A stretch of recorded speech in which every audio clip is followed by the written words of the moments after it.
Hello viewers, आओ सीखो commerce में मैं सुप्रिय दास आप सभी का फिर से स्वागत करता हूं। लास्ट लेसन में हम सब बेसिक अकाउंटिंग टर्म्स के बारे में सीख रहे थे, जहां हमने बहुत सारे इम्पोर्टेंट टर्म्स सीखे, जहां पर फिक्स्ड एसेट भी सीखे। इस लेसन में हम फिक्स्ड एसेट का कुछ इम्पोर्टेंट पार्ट है उसके बारे में सीखेंगे, जैसे कि fixed asset, current asset, fixed asset, wasting asset etcetera. इन सब के बारे में एक एक करके इस लेसन में सीखेंगे। तो चलिए शुरू करते हैं। एसेट कई तरह का होता है, जैसे कि fixed asset, tangible asset, intangible asset. चलिए एक एक करते देखते हैं। Fixed asset, asset use continuously for purpose of producing goods and services, not for resale. अगर कोई बिजनेस का संपत्ति कॉन्टिन्यूसली यूज किया जाता है उस बिजनेस का जो गुड्स या सर्विस को उत्पत्ति करने के लिए, तो उसे एसेट कहते हैं। चलिए एग्जांपल से समझते हैं। जैसे कि अगर बिजनेस का लैंड है, लैंड फिक्स्ड है, उस लैंड में एक बिल्डिंग होगा, वो बिल्डिंग भी फिक्स्ड है, इसलिए वो फिक्स्ड एसेट है। उस बिल्डिंग में जो जो मशीनरी होगा, उस मशीनरी से गुड्स उत्पत्ति होगा, तो वो मशीनरी भी फिक्स्ड एसेट है। उस बिल्डिंग में क्या होगा, फर्नीचर होगा, वो फर्नीचर में कुछ ऑफिशियल काज करो या कुछ भी करो, तो वो फर्नीचर भी एसेट होगा। लाइफ स्टॉक, जैसे कि हम लोग गाय, बैल, ये सब हम लोग पालते हैं, तो उससे प्रोडक्शन होता है, गाय का दूध सेल कर किया जाता है, डायरी प्रोडक्शन होता है, तो वो गाय क्या होगा, गाय एक लाइफ स्टॉक होगा, वो भी एक फिक्स्ड एसेट है, क्योंकि वे कॉन्टिन्यूसली गुड्स प्रोड्यूस करता है। Current asset, asset mean for sale और converted into cash within 1 year. अगर कोई संपत्ति 1 साल के अंदर कैश में कन्वर्ट किया जा सकता है तो उसे करंट एसेट कहते हैं। करंट एसेट को फ्लोटिंग एसेट या सर्कुलेटिंग एसेट भी कहा जाता है। जैसे कि डेटोर, वो इजीली कैश में कन्वर्ट हो जाता है, इसलिए डेटोर क्या है, करंट एसेट है।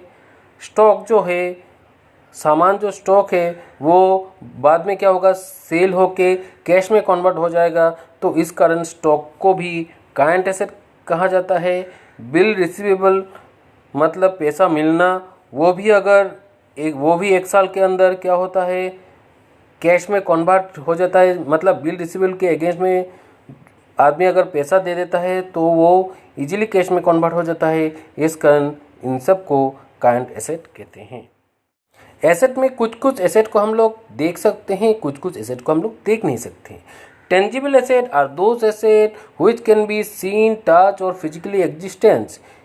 किसी एसेट को हम लोग देख सकते हैं, टच कर सकते हैं, जिसका फिजिकल एग्जिस्टेंस है, वो सब टेंजिबल एसेट है। जैसे कि land, building, plant, machinery, furniture, इन सब को हम लोग क्या करते हैं, देख सकते हैं, उसको फिजिकली टच कर सकते हैं, यह सब टेंजिबल एसेट है।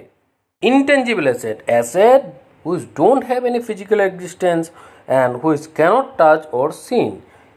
कुछ कुछ संपत्ति है जिन्हें हम देख नहीं सकते, छू नहीं सकते, या जिनका कोई फिजिकल अस्तित्व ही नहीं है, उन सब को इंटेंजिबल एसेट कहते हैं। जैसे कि गुडविल, एक वाणिज्य का सम्मान, उसका गुडविल, वो गुडविल एक मॉनेटरी वैल्यू है, लेकिन उसे हम छू नहीं सकते, देख नहीं सकते, इस कारण ये गुडविल क्या है, इंटेंजिबल एसेट है। सिमिलरली बिजनेस का पेटेंट राइट जो होता है, ट्रेडमार्क होता है, कॉपीराइट होता है, ये सब बिजनेस का एक वैल्यू है, लेकिन इसे हम छू नहीं सकते हैं, तो इसे इंटेंजिबल एसेट कहते हैं। लिक्विड एसेट, लिक्विड एसेट मतलब जिस एसेट को हम with in a very short time क्या कर सकते हैं, कैश में कन्वर्ट कर सकते हैं, उसे लिक्विड एसेट कहते हैं। जैसे कि कैश इन हैंड, वो इजीली हम कैश अवेलेबल है, बैंक में जो कैश रखा है उसे भी हम इजीली कैश में कन्वर्ट किया जा सकते हैं। बिल रिसीवेबल या डेटोर, अगर डेटोर या बिल रिसीवेबल, दुकान का जो देनादार है, अगर वो अपना पैसा दे देता है तो वो भी इजीली कैश में कन्वर्ट हो जाता है, इस कारण इसे लिक्विड एसेट कहते हैं। साधारण वर्ड में अगर बोलूँ तो करंट एसेट में स्टॉक और प्रीपेड एक्सपेंसेस को छोड़कर बाकी सब को क्या कहते हैं? लिक्विड एसेट कहते हैं। वेस्टिंग एसेट, वेस्टिंग अगर कोई एसेट उसका व्यवहार करने के बाद ख़त्म हो जाता है, एग्जॉस्टेड हो जाता है, तो उसे वेस्टिंग एसेट कहते हैं। जैसे कि कोल माइन का जो कोल है उसे अगर हम बार बार निकालते रहते हैं तो वो कोल ख़त्म हो जाता है, वेस्ट हो जाता है, इसका वेस्टिंग एसेट कहते हैं। गोल्ड माइन का जो गोल्ड है वो भी एक समय एग्जॉस्ट हो जाता है, इसके उसे वेस्टिंग एसेट कहते हैं। स्टूडेंट का एक बात याद आया, roots of education are bitter but the fruits is sweet. अगर आपको मेरा पढ़ाना अच्छा लगे तो प्लीज़ लाइक कीजिए, शेयर कीजिए और सब्सक्राइब कीजिए। धन्यवाद।